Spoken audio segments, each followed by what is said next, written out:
In 1952, I was a serving policeman in Holmfirth. This was the time when the tunnel was being built at Dunford Bridge, and the labourers there, who were commonly known as the Tunnel Tigers, used to come down to Holmfirth for their weekend celebration on Friday and Saturday evenings. There were 4 policemen in Holmfirth at that time, and my night duty was with a very well-known local copper from Hinchcliffe Mill called Paddy Campbell, and he and I used to try and clear the square and the streets of Holmfirth when the pubs closed, and get the lads out of Holmfirth and back over to Dunford Bridge, which wasn't always easy. Quite often the cells were occupied in the police station, which I think is now closed, isn't it? And the new one is somewhere down by the hospital.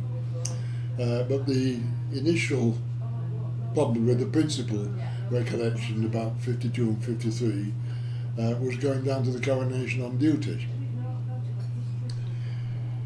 The sergeant, the detective sergeant in Holmfirth, was a very keen exponent of first aid, and he engaged me as a relatively young constable to begin to learn all the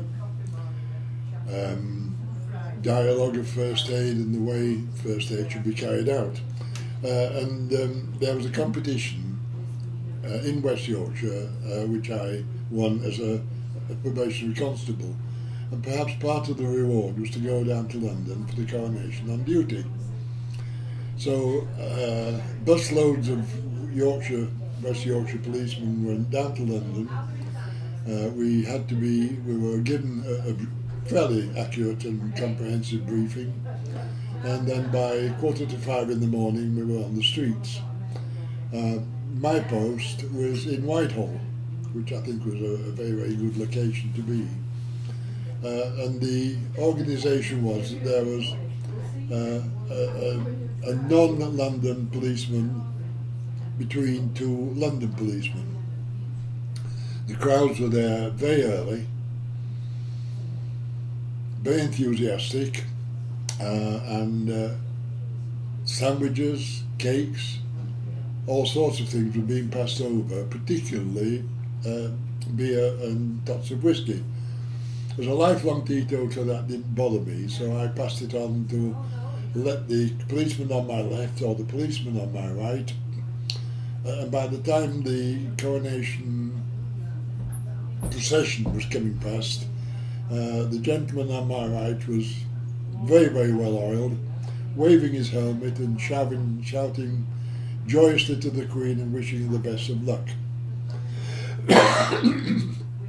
I think probably the one that everyone remembers about the Coronation, apart from the Queen and in her wonderful carriage, was Queen Salote of Tonga, who was in an open carriage on her own, and the rain was coming down in buckets.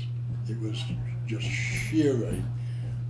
I had a very good cape which was supposed to be waterproof, but it wasn't. And by the time the ceremonies and everything was over, we'd been on duty for about 12 hours. We were absolutely saturated, but one remembers all sorts of small things, like the admirals and the generals and the air marshals were all on horseback. To see admirals and air commodores and air marshals on horses, you could see what they were thinking. I do hope this horse doesn't bolt. I do hope I don't fall off. I do hope everything is going to be all right. But it was a wonderful ceremony, a ceremony that personally I'll never ever forget. And what's more, we got some overtime for it as well. All right. That's great, thank you.